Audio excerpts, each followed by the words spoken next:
সবাই কত আনন্দ করে, নাচ গান সবাই কত রকম কত কিছু করলো, বসে বসে দেখলাম। আর তোমাদের দাদা ভাই তখন ঘরের ভিতর শুয়ে শুয়ে যন্ত্রণায় ছটফট করছে। এই দৃশ্য কি করে দেখে মানুষ।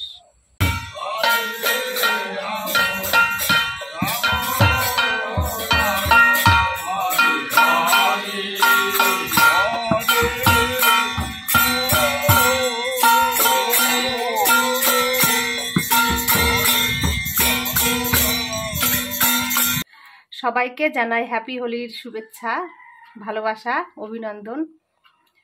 তো সকালবেলা আমি রিঙ্কি তোমাদের সামনে ছোট্ট একটা ভ্লগ নিয়ে চলে আসলাম। আর আজকে আমি এই যে অনেক সকালে ডিউটিতে বেরিয়ে যাচ্ছি। সকালের প্রায় বাসি কাজ না করে বেরিয়ে যাচ্ছি, কারণ সারা রাস্তায় তো সবাই আজকে রং খেলবে। তো রং খেলার আগেই আমি কাজ থেকে কাজ শেষ করে বাড়িতে আসবো, সেরকম একটা ইচ্ছা আর কি। তো সেজন্যই সকালবেলা বেরিয়ে পড়েছি কাজে আজকে। ঘুম থেকে উঠেই আজকে কোনো কাজকর্ম না সেরে বেরিয়ে পড়ছি কাজে। বাইরের কাজটা তাড়াতাড়ি সেরে আসি, তারপর ঘরে এসে করব।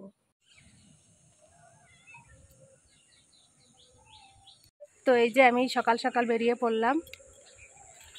আজকে অনেক সকালে বেরিয়েছি, কারণ সবাই তো আজকে হোলি খেলবে। তো হোলি শুরু হওয়ার আগে আমাকে বাড়িতে আসতে হবে, না হলে রাস্তা দিয়ে ভূত করে দেবে আর কি। তো দেখো সকালবেলা ঘুম থেকে এখনও কেউ ওঠেনি, আমি এত সকালে আজকে ডিউটিতে বেরিয়ে পড়ছি। অবশ্য কালকে বলে আসছিলাম যে আমি আজকে অনেক সকালে কাজে যাব, তো সেজন্য আজকে সকালে আর কি বেরিয়ে পড়লাম।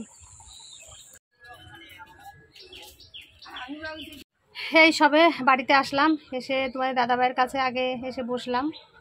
তো অনেক সকালে আজকে বেরিয়েছি কাজে, যাতে আমি তাড়াতাড়ি কাজ থেকে বাড়িতে আসতে পারি, কিন্তু আজকেই কাজ থেকে আসতে লেট হয়ে গেছে।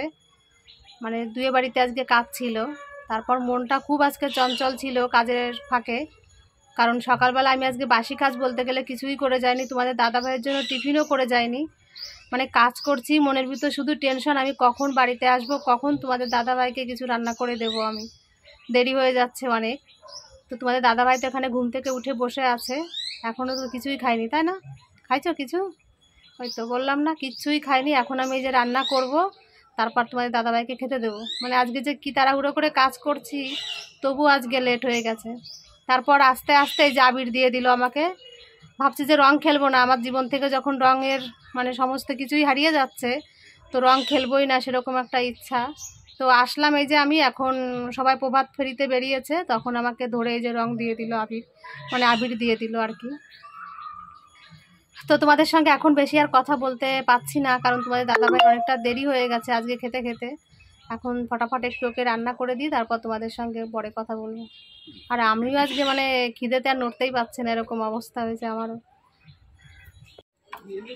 কাজে যে তো আজকে রুটি করেছিলাম, রুটি খাওয়ার সময় পাইনি, মনটা এত ব্যস্ত ছিল। তো রুটি আমি বাড়িতে নিয়ে আসছি।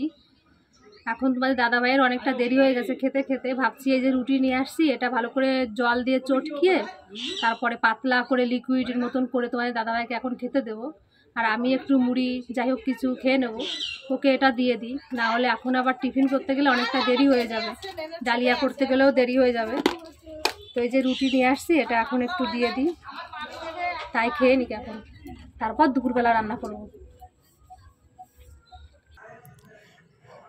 এই দেখো, এই যে রুটিটা কি সুন্দর লিকুইড করে ফেললাম, জল দিয়ে চটকিয়ে তারপরে যে লিকুইড করেছি।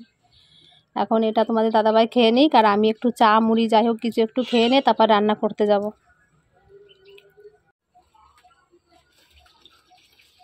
নুন ঠিক আছে?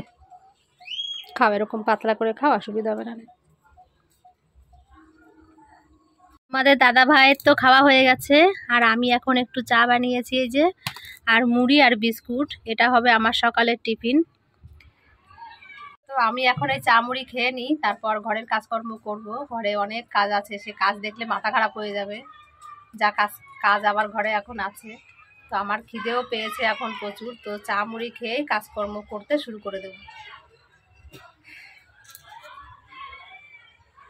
এই দেখো বাসি বিছানা এখনো পড়ে আছে, সেইগুলো সব পরিষ্কার করতে হবে আমাকে।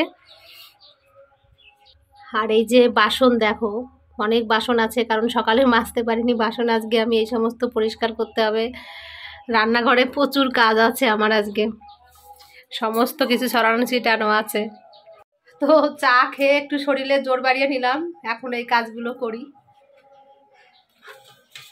আর আজকে তো সবাই খুব আনন্দ করবে, সবাই আজকে খুব আনন্দ করছে। আমাদের ঘরের সামনে দিয়ে দেখছি প্রভাত ফেরিতে বেরিয়েছে সবাই সেজে গুজে, কিন্তু আমার জীবনে সেটা কোনোদিন এখনো পর্যন্ত হয়নি, কখনো সেটা পূরণও করতে পারি না। আর তোমাদের দাদাভাইয়ের মুখের দিকে তাকালে তো মানে আমার জীবনের কিছুই মানে আমার জীবনের কোনো আনন্দ করতেই তখন আর ইচ্ছা করে না, যে আমি একটু লোক সমাজে যে একটু আনন্দ করব, কখনো সেটা আমার ইচ্ছাই করে না।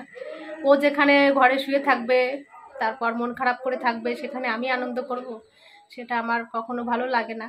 আমার চিরদিন ইচ্ছা মানে ওকে নিয়ে সমস্ত জায়গায় আমি আনন্দ করব, সমস্ত জায়গায় ঘুরবো, ওকে নিয়ে আমার সমস্ত কিছু ইচ্ছা পূরণ করার কথা ছিল। কিন্তু সেখানে ও যখন পাচ্ছে না, সেখানে আমার আনন্দ, তো আনন্দটাকেই সমস্ত জীবন থেকেই শেষ করে দিতে হবে আর কি। তো ওই জন্য সমস্ত আনন্দ জীবনের থেকেই পুরো শেষ করে দিয়েছি, বাদ দিয়ে দিয়েছি। আনন্দ বলতে আমার জীবনে আর কিছু নেই, আর ইচ্ছাও করে না এখন আর আনন্দ করতে। তো আমাদের বাড়িতেও আজকে প্রচুর আনন্দ হচ্ছে, মাসিরা বোনরা সবাই এসেছে, ওরা খুব আনন্দ করছে। আমি এইমাত্র একটু ভিডিও কলে কথা বলছিলাম ওদের সঙ্গে, তো ওরা খুব আনন্দ করছে, মানে কি বলবো আর। তখন আমার মনটাও খারাপ লাগে যে আমি একটু যেতে পারি না। তোমাদের দাদাভাই সুস্থ থাকলে হয়তো ওকে নিয়ে আমি যেতে পারতাম, কিন্তু ও তো আর সুস্থ নেই, কারণ আর কোথাও বেরায় না, বাড়ির থেকেও বেরায় না কোথাও। সবাই যেখানে রং খেলবে, সবাই কত গান বাজনা হচ্ছে সামনে, আনন্দ করছে, কিন্তু আমি কখনো সেখানেও যাই না। এই সারাদিন কাজ, ঘরে থাকি, তোমাদের দাদাভাইকে দেখি, এইভাবে জনম কাটিয়ে দিচ্ছি। আর মাত্র তো কটা দিন, বেশি দিন আর নেই, জীবনের অর্ধেক তো শেষই হয়ে গেছে, আর কিছুদিন ঠিক এইভাবে কাটিয়ে দিতে পারবো। এই কাজকর্ম সব সেরে তারপর স্নান করে উঠলাম, এখনও রান্নাঘরে যেতে পারিনি, মানে রান্নাঘরে রান্না করতে পারিনি। এখন এই স্নানটা করলাম, তারপর যাব রান্নাঘরে। আর এদিকে তোমাদের দাদাভাই এই যে এইভাবে শুয়ে আছে, কারণ ওর শরীরটা দিন দিন উন্নতির দিকে তো নেই, অবনতির দিকেই বেশি যাচ্ছে। তো এইভাবেই চলছে আমাদের জীবন, কি করব আর জানি না, কিছুই বুঝতে পারি না। তো আজকে আমি ডিম রান্না করছি, শুধু ডিমের ঝোলই করব, আর কিছু করব না। রান্না করে তারপর খাওয়া দাওয়া করলাম, তোমাদের দাদাভাইকে দিলাম খেতে, আমি খেলাম, খেয়ে একটু শুয়েছিলাম। শুয়ে থাকার পর ঘুম আসেনি, কারণ আমাদের এখানে আজকে প্রচুর সবাই আনন্দ করেছে, গান বাজনা হয়েছে, তাই আর কি একটু শুয়ে শুয়ে দেখছিলাম। তারপরে এই বিকালবেলা এখন এই যে উঠে বাইরে বসেছি। আর এদিকে তোমাদের দাদাভাইয়ের অবস্থাও খুবই খারাপ হচ্ছে, মানে মানে খুবই খারাপ পর্যায়ের দিকে আছে এখন। এখন ব্লাডটা একদমই নেই, ব্লাডটা পুরো এখন শূন্যই হয়ে গেছে, কারণ ব্লাড পরীক্ষা করলেই বোঝা যাবে যে ব্লাডটা কীরকম আছে, কারণ এত পরিমাণে এখন বাথরুম হচ্ছে, হয়তো বাথরুমের সঙ্গে ব্লাড বেরিয়ে যাচ্ছে, এরকম একটা ব্যাপার হয়েছে এখন। তো এই 19 তারিখের অপেক্ষায় আছি, কবে যে 19 তারিখটা আসবে আর যেন সহ্য করতে পারছি না। তাড়াতাড়ি আসলে মানে চেক আপে নিয়ে যেতে হবে, তখন হয়তো সম্ভবত আবার ভর্তি করতে হবে।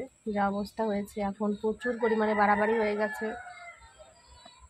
এখন ওই যে মা ঘরে মানে তোমাদের দাদাভাইয়ের হাতে পায়ে একটু তেল মালিশ করে দিচ্ছে, হাতে পায়ে এখন প্রচুর যন্ত্রণা করছে আবারও, সে আগে যেরকম যন্ত্রণা করতো সেরকম ঠিক যন্ত্রণা করছে। এত দামি দামি ঔষধ খাচ্ছে, কত দামি দামি ঔষধ, আর একটা পাতা 600-700 টাকা করে ঔষধের দাম। তো এত দামি দামি ঔষধ খেয়েও কোনো পরিবর্তন হচ্ছে না, যেরকম মানে হসপিটাল থেকে নিয়ে আসছিলাম বাড়িতে, তার থেকে আরও এখন খারাপ হয়ে গেছে। ওই জন্য আর ভালো লাগে না, মনের ভিতর খুব যন্ত্রণা হয়, ওর দিকে তাকালে পরে তখন আর কিছু ভালো লাগে না। ওর ওই দিন রাত যন্ত্রণায় ছটফট করে চোখের সামনে, ওটা আর দেখতে ভালো লাগে না। কত কষ্ট পাচ্ছে মানুষটা, আজ কতটা বছর ধরে। আমরা তো মনের যন্ত্রণায় শেষ হয়ে যাচ্ছে, আর ওই মানুষটা পুরো দেহের যন্ত্রণায় ছটফট করছে, কত যন্ত্রণা পাচ্ছে। সামনের পরে করুণ দৃশ্য দেখতেও আর ইচ্ছা করে না।